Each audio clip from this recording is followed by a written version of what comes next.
When my college-age daughter started calling me, having trouble sleeping at night and going to bed crying because their father's a fraud. Is this a form of cyberbullying? At the end of the day, guys, let's call a spade a spade.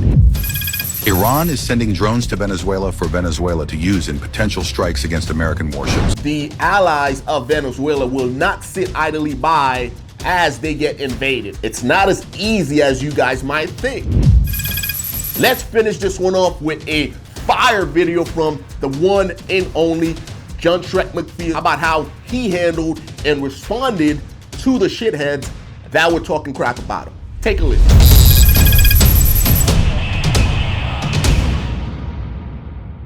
What's going on, guys? Welcome back to the Green Beret Chronicles show. Today we're going to discuss several different topics. The first one being the shooting that just took place in DC of 2 National Guard members. And then we're going to go into who's actually affected whenever vet bros go on social media and they tear each other down. Who's actually affected by it? I got a pretty good clip that I want you guys to check out, right? And then we're going to talk about Venezuela. Who is stepping in to help them now? I got an interesting clip I want you guys to give me your 2 cents about, and then we're going to finish it off with Shrek McPhee on how he handles when people are talking crap about him online. Really good clip that I think everyone could resonate with, and I think will be very, very helpful with our current day and age. Let's start this one off, guys, with a clip about what took place as it relates to those 2 National Guard members. Take a listen. I've moved through this world with a mission, in silence and chaos. I've worn the uniform, carried the weight, and crossed borders most people only hear about when things go bad. Now, I move through these same streets with a new mission, to find the best damn coffee on earth and tell the stories no one else will.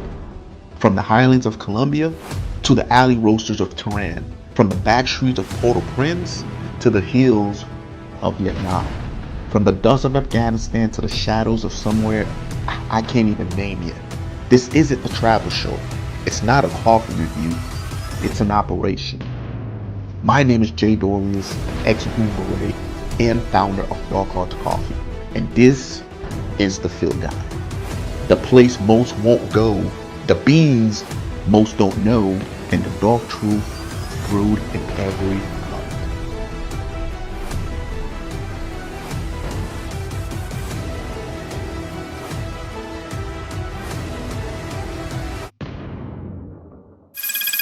On the eve of a national holiday, we begin with a national tragedy. 2 members of the West Virginia National Guard on crime-fighting duty in Washington, D.C. were shot and critically wounded today.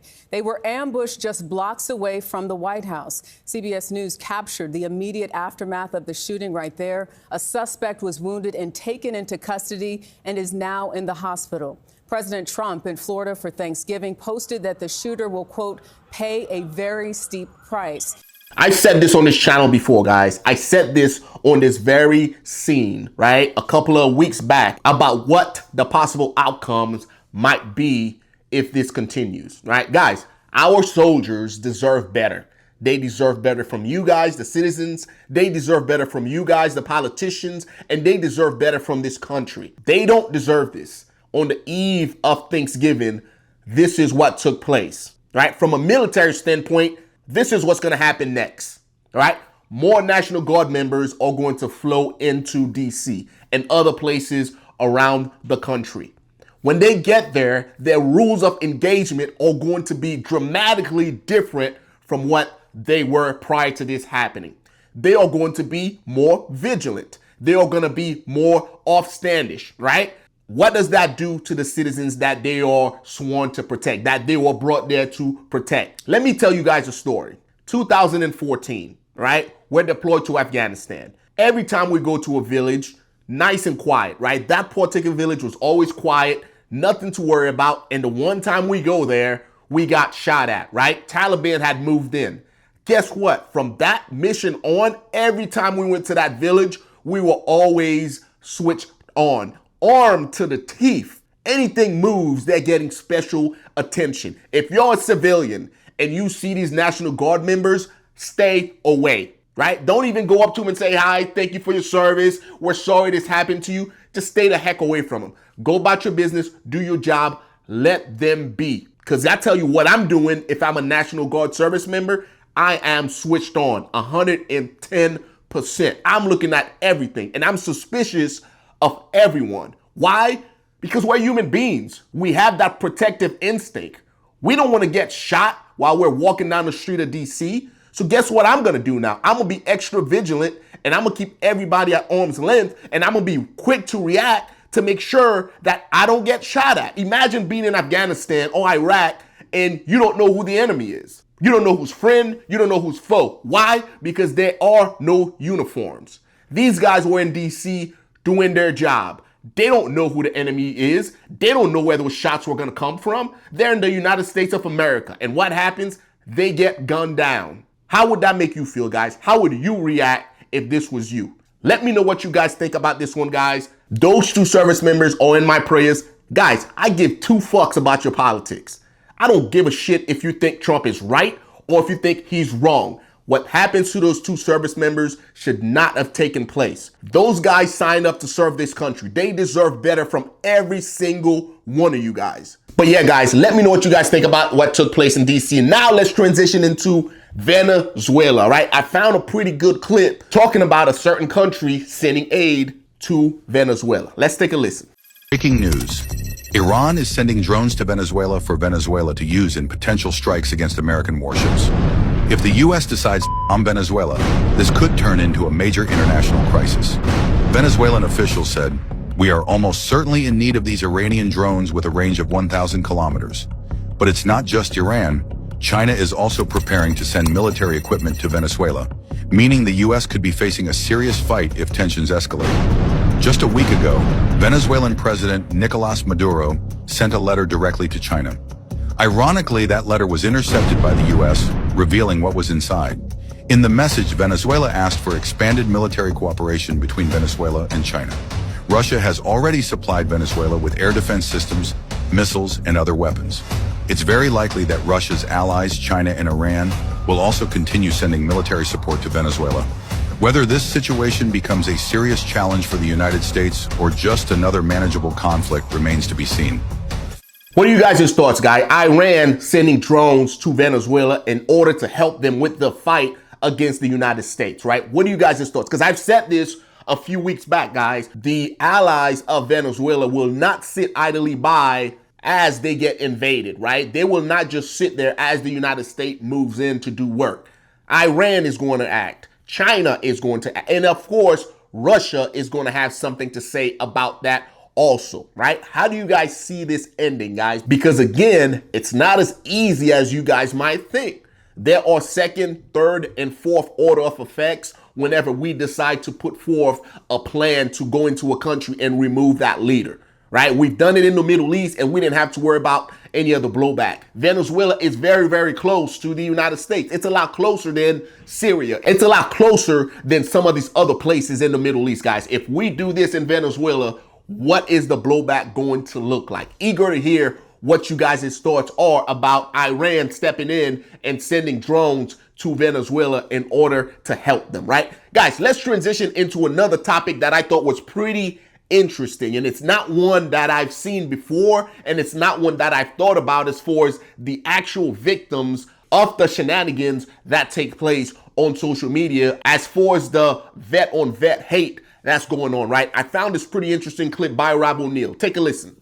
I've heard stuff, and I do from other veterans towards other veterans. I'm tired of the vet on vet hate. But when my college-age daughter started calling me, having trouble sleeping at night and going to bed crying because their father's a fraud, everything he did was a lie, it starts to get to me. And these are the same girls that one of my daughters was 3 when I left to go after Osama bin Laden. I wasn't allowed to tell her or my family where I was going. I was pretty sure I wasn't coming back. I was saying goodbye to her for the last time. And she ran upstairs, got a Hello Kitty carry-on, put Mr. Elephant and a pillow in it, and said, "Take me on vacation when you get back." That's enough to live with right there. We did come back and we lived. And then, 14 or however many years later, to hear it's all fake, it's all made up, and I'm a fraud. There is a time to stand up to bullies in everyone's life. And this is just my time, again, to go find a bully and win.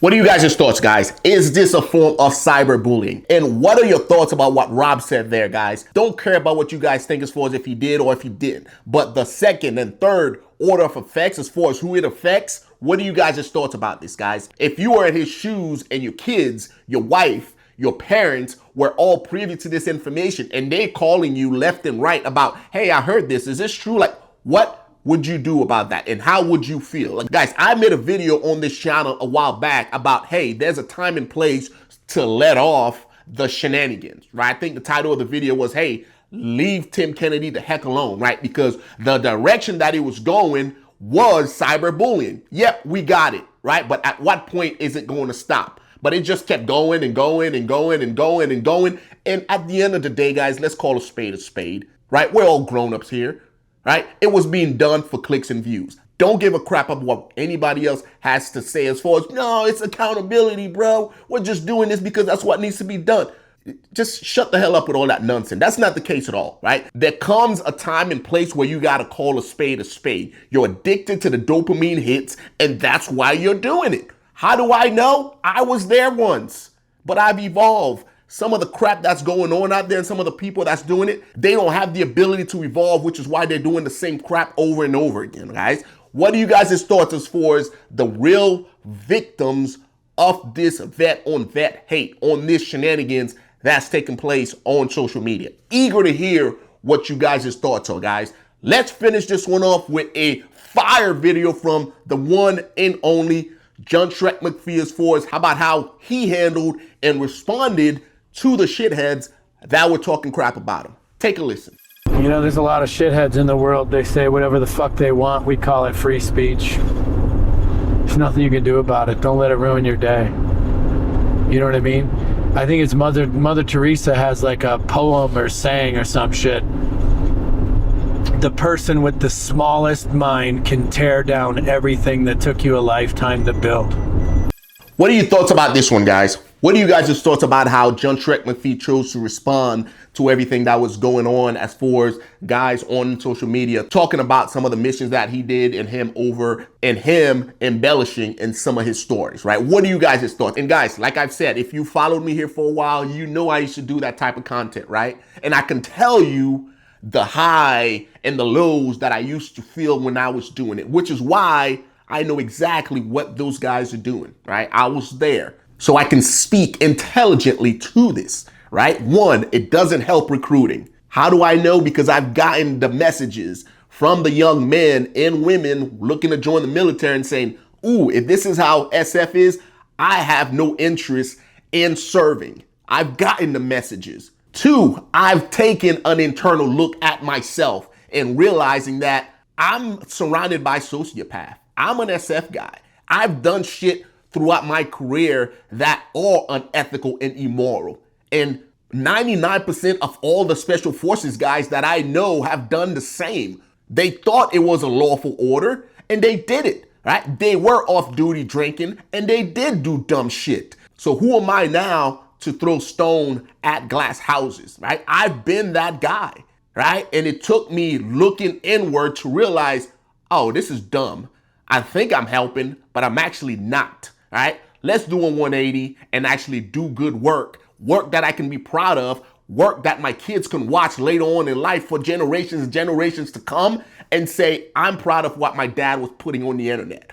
Once I got that clarity, then I was like, oh, all this shit that's going on right now, bunch of nonsense, right? And those guys are doing it for fame. But guys, I like how John Shrek McPhee responded to it. What are you guys' thoughts? Would you handle it in a different manner, right? Eager to hear what you guys have to say about it. Again, guys, I appreciate you guys for tuning in. GreenBeretChronicles.com if you need to jump on the phone with me. And also, guys, check out the merch shop, right? Do work, running and gunning. I got a couple of different things in the queue that's going to come you guys' way. And of course, DogHeartsCoffee.com. Grab you a bag. 10% of everything you buy will go to the Dog Hearts Coffee Foundation with the mission statement of helping house homeless vets, guys. Appreciate you guys. Enjoy the holidays, and I'll see you guys in the next one.